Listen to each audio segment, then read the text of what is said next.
Welcome to Biography with Plutarch, where we delve into the lives of influential figures, seeking to understand the intricacies of human character and the timeless lessons that can be gleaned from their experiences. Today, we turn our attention to Augustus, the first emperor of Rome, a man whose life and legacy have left an indelible mark on history. As we embark on this journey through the life of Augustus, we find ourselves in the midst of a tumultuous ancient world, where the once mighty Roman Republic was grappling with internal strife, power struggles, and the whispers of a looming transformation. Augustus, born Gaius Octavius on September 23, 63 BCE, entered the world amidst the fading light of day, as the sun dipped below the horizon, casting a warm orange glow over the bustling streets of Rome. The air was alive with the sounds of merchants closing their shops, the clanging of pots from the nearby kitchens, and the distant hum of conversation from the Forum Romanum. It was amidst this backdrop of everyday life, set against the grand tapestry of Roman politics, that Octavius would grow, his early life shaped by the ambitions of his family and the tumultuous political landscape of Rome. The young Octavius was born into a relatively modest but respectable equestrian family, whose ancestral home stood proudly in the heart of Rome. His father, Gaius Octavius, was a senator who had reached the rank of praetor, the sixth highest position in the Roman Republic's hierarchy, indicating a certain level of distinction and influence. The elder Octavius's career was marked by a series of steady advancements, each one a testament to his dedication to public service and his unwavering commitment to the Roman Republic. However, it was his mother, Atia Balba Caesonia, who would prove to be the more significant influence in his early life. A niece of Julius Caesar, Atia connected Octavius to one of Rome's most powerful figures, laying the groundwork for the young boy's future ascent. As a child, Octavius would often accompany his mother on visits to her uncle, Julius Caesar, where he would witness firsthand the majesty and power of Rome's greatest leader. These early encounters left an indelible mark on the young boy, instilling in him a deep sense of awe and reverence for the man who would become his adoptive father. Atia, recognizing the potential in her son, ensured that he received the best education available, hiring tutors to instruct him in Greek and Roman literature, philosophy, and rhetoric, disciplines that would later serve him well in his political career. Octavius's childhood was marked by a blend of traditional Roman education and family intrigue. He spent countless hours poring over the works of Homer, Sophocles, and Cicero, developing a deep appreciation for the written word and the art of persuasion. But it was his relationship with Julius Caesar that would most significantly shape his early years. Caesar, recognizing potential in the young Octavius, took a keen interest in his education and development, often inviting him to public ceremonies and including him in important family gatherings. These experiences not only provided Octavius with a unique perspective on Roman politics, but also instilled in him a sense of confidence and self-assurance that would serve him well in the years to come. The death of Julius Caesar in 44 BCE, when Octavius was just 18 years old, became a pivotal moment in his life. The assassination, orchestrated by Brutus and Cassius among others, sent Rome into further chaos and presented Octavius with both a challenge and an opportunity. As news of the murder spread, the young Octavius found himself at a crossroads, torn between his desire for revenge and his need to navigate the treacherous waters of Roman politics. Despite his youth, he demonstrated remarkable resolve and strategic thinking, choosing to avenge Caesar's death and claim his rightful place as his heir. In the aftermath of Caesar's assassination, Octavius faced numerous challenges, from the skepticism of Rome's elite to the outright hostility of those who had conspired against his adoptive father. Yet, undeterred by these obstacles, he persevered, using his natural charisma and intelligence to build a coalition of supporters who shared his vision for Rome's future. His formative years were a crucible in which the metals of ambition, strategic acumen, and a deep understanding of human nature were forged. The historical context of Augustus's early years is replete with lessons on the human condition, ambition, loyalty, strategic brilliance, and the complex interplay between personal character and public action. The delicate balance he maintained between vengeance for Caesar's death and the pursuit of power, all while navigating the treacherous waters of Roman politics, showcases a depth of character and political savvy that few have matched in history.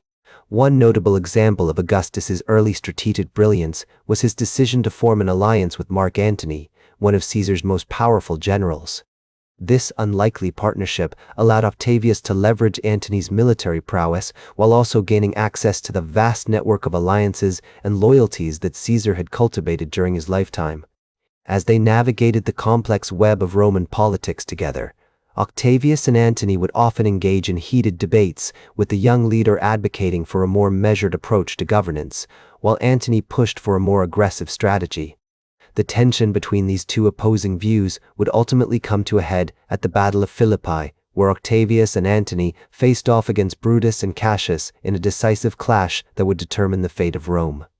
The outcome of this battle would prove to be a turning point in Octavius's career as he emerged victorious, his reputation as a skilled military commander and shrewd politician cemented in the eyes of the Roman people. As the years passed, Augustus would go on to become one of Rome's most beloved and respected leaders, known for his wisdom, justice, and unwavering commitment to the Roman people. His legacy would endure for centuries, a testament to the power of vision, perseverance, and strategic leadership. And yet, despite all that he achieved, Augustus never forgot the lessons of his youth, remaining humble and grounded even as he rose to the pinnacle of power. As Augustus's power and influence continued to swell, his vision for Rome underwent a profound transformation. The city, once a tangled web of narrow streets and makeshift buildings, began to take on the appearance of a grand capital worthy of its status as the epicenter of the empire. With each passing day, the sound of hammers ringing out against stone, the scent of freshly cut marble, and the sight of towering scaffolds seemed to grow more pronounced, as if the very fabric of Rome was being rewoven into a tapestry of elegance and sophistication. One of Augustus's most notable achievements during this period was the construction of the Forum of Augustus, a magnificent public space that served as the beating heart of civic and commercial activity. Inaugurated on October 1st, 2 BC, amidst great fanfare and celebration, the Forum quickly became a symbol of Augustus's unwavering commitment to reviving traditional Roman values and promoting a sense of community among the city's inhabitants. The Forum's elegant architecture, adorned with gleaming white marble and towering statues, seemed to embody the very spirit of Roman excellence, as if the gods themselves had descended upon the mortal realm to impart their wisdom and guidance. As Augustus invested heavily in Rome's infrastructure, the city began to undergo a transformation of unprecedented proportions. New roads, bridges, and aqueducts sprouted up like verdant shoots from the earth, weaving a complex network of pathways that greatly improved the quality of life for the city's residents. The Aqua Julia, completed in 19 BC, was a marvel of engineering that brought fresh water from the nearby mountains to the city's public fountains and baths, providing a vital service to the population and helping to reduce the risk of disease and illness. Additionally, Augustus implemented a range of administrative reforms, including the creation of a permanent police force and a civil service system, which helped to maintain order and stability throughout the empire. One of the most significant events of Augustus's reign was the establishment of the Praetorian Guard, an elite corps of soldiers who served as the emperor's personal bodyguards. Formed in 27 BC, the Guard quickly became a powerful and influential force within the Roman military, its members handpicked by Augustus himself for their unwavering loyalty and unshakable courage.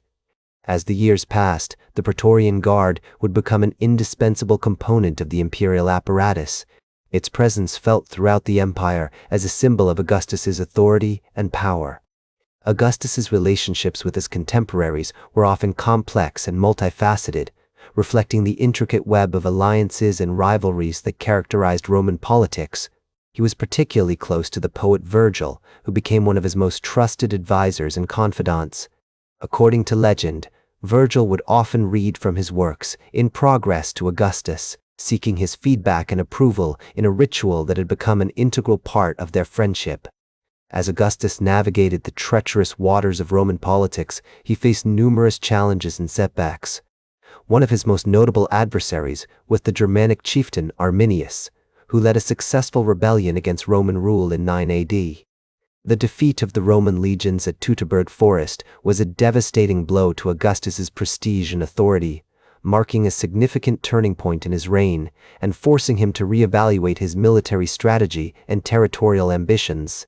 Despite this setback, Augustus continued to work tirelessly on behalf of the empire, driven by his unwavering commitment to Rome's greatness. He spent countless hours attending to the minutest details of governance, from reviewing architectural plans for new buildings to corresponding with provincial governors about local issues and concerns. As he once remarked to a group of senators, "I found Rome a city of brick, and I have left it a city of marble." This statement captures the essence of Augustus's vision for Rome, a city that was not only beautiful and impressive, but also strong, resilient, and just. Throughout his reign, Augustus remained deeply concerned with the welfare of the Roman people. He implemented a range of policies aimed at promoting social stability and economic prosperity, including the creation of a system of public assistance for the poor and the establishment of a network of granaries to ensure a steady food supply.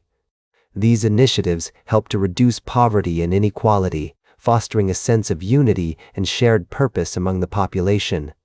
The Pax Romana, or Roman peace, which characterized Augustus's reign, was a period of relative stability and tranquility that allowed for unprecedented cultural and economic achievements. As the empire expanded and prospered, Augustus encouraged the development of arts and literature, recognizing the importance of creative expression in shaping the values and ideals of Roman society. The works of poets like Ovid and Horace, with their masterful use of language and form, seemed to capture the very essence of Roman civilization, while the historians Livy and Tacitus provided a nuanced and insightful exploration of the empire's complexities and challenges. As Augustus's legacy continued to unfold, the city of Rome underwent a transformation that would be remembered for centuries to come. The imperial forums, with their grandiose architecture and imposing statues, seemed to embody the very spirit of Roman power and authority, while the Pantheon, with its soaring dome and oculus, appeared as a testament to the empire's engineering prowess and artistic genius. And yet, despite these achievements, Augustus remained humble and unassuming, his eyes fixed upon the horizon as he contemplated the challenges that lay ahead, ever mindful of the delicate balance between power and responsibility that had come to define his reign. As Augustus's life entered its final phase, he continued to work tirelessly on behalf of the empire, driven by his unwavering commitment to Rome's greatness. The weight of his years was evident in the lines etched on his face and the wisps of gray that flecked his once luxuriant hair, yet his eyes still burned with an unyielding passion for the welfare of the Roman people. Despite his advanced age, he remained deeply concerned with the social stability and economic prosperity of his citizens, and his policies showed no signs of waning. The creation of a system of public assistance for the poor, known as the congiaria, which provided financial support to needy families, was just one example of his ongoing efforts to improve the lives of his citizens. The establishment of a network of granaries, or horea, to ensure a steady food supply was another testament to Augustus's foresight and dedication. These granaries, strategically located throughout the empire, stored grain and other essential goods, providing a safety net against famine and economic hardship. As the Roman people went about their daily lives, they were reminded of Augustus's unwavering commitment to their well-being, from the freshly baked bread that emerged from the ovens to the bustling markets filled with exotic spices and fresh produce. One of the most significant events of Augustus's later years was the completion of his great architectural projects, which had been underway for decades. The construction of the Forum of Augustus, with its grandiose architecture and imposing statues, was finally finished, and it stood as a testament to the empire's power and authority. As one walked through the Forum, they were surrounded by the majesty of Roman engineering, towering columns, intricately carved friezes, and majestic temples dedicated to the gods. The Pantheon, with its soaring dome and oculus, was another masterpiece that seemed to defy gravity and push the boundaries of engineering prowess. This magnificent structure, designed by the brilliant architect Marcus Vipsanius Agrippa, was a testament to Augustus's vision for Rome as a city of unparalleled beauty and grandeur. As Augustus looked back on his life's work, he must have felt a sense of pride and accomplishment that rivaled the greatest achievements of his illustrious predecessors. He had transformed Rome from a city of brick to a city of marble, and his legacy would be remembered for centuries to come. The once ramshackle streets were now lined with gleaming white stone, and the Tiber River sparkled like a ribbon of silver as it wound its way through the heart of the city. As he once remarked, "I have lived a long and eventful life, and I have been fortunate enough to see the fulfillment of many of my hopes and dreams." These words capture the essence of Augustus's character, a man who was driven by a vision for Rome's greatness, and who worked tirelessly to bring that vision to fruition. The Roman people, too, looked upon Augustus with a deep sense of admiration and gratitude. They saw in him a leader who had brought peace and prosperity after decades of turmoil, a man who had restored the dignity of the Roman state and elevated its people to unprecedented heights of greatness. In his final years, Augustus received numerous recognitions for his achievements, each one a testament to the esteem in which he was held by his contemporaries. The Roman Senate bestowed upon him the title of Pater Patriae, or Father of the Country, in recognition of his unwavering dedication to Rome's welfare. This honor was a culmination of the many accolades Augustus had received throughout his life, from the triumphal arches that bore his name to the countless statues and monuments that dotted the landscape. As the sun began to set on Augustus's life, he surrounded himself with the people and memories that had defined his existence. His family, including his devoted wife Livia and his adopted son Tiberius, were by his side as he lay on his deathbed, their faces etched with sorrow and grief. The room was filled with the scent of incense and the soft murmur of prayers as the Roman people whispered their final farewells to the man who had given them so much. Augustus died on August 19, 14 AD, at the age of 75, his life force ebbing away like the gentle lapping of the Tiber's waves against the shore. The news of Augustus's passing sent shockwaves throughout the empire, as if the very foundations of the Roman world had been shaken. The Roman people mourned the loss of their beloved leader, and his funeral was a grand affair that reflected the esteem in which he was held.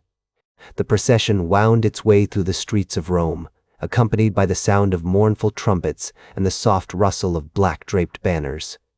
The eulogies delivered by the Roman dignitaries were filled with praise for Augustus's wisdom, his justice, and his unwavering dedication to the welfare of the Roman people. Today, Augustus is remembered as one of the greatest leaders in Roman history, a man whose legacy continues to influence our modern world. As the historian Tacitus once observed, Augustus's reign was a golden age during which the empire reached the pinnacle of its power and prosperity. These words capture the essence of Augustus's impact on history, a man who left an indelible mark on the world, and whose legacy continues to shape our lives today. That's all for today's biography with Plutarch. Remember to like, share, and subscribe, and until next time, remember that understanding the lives of remarkable individuals helps us better understand ourselves.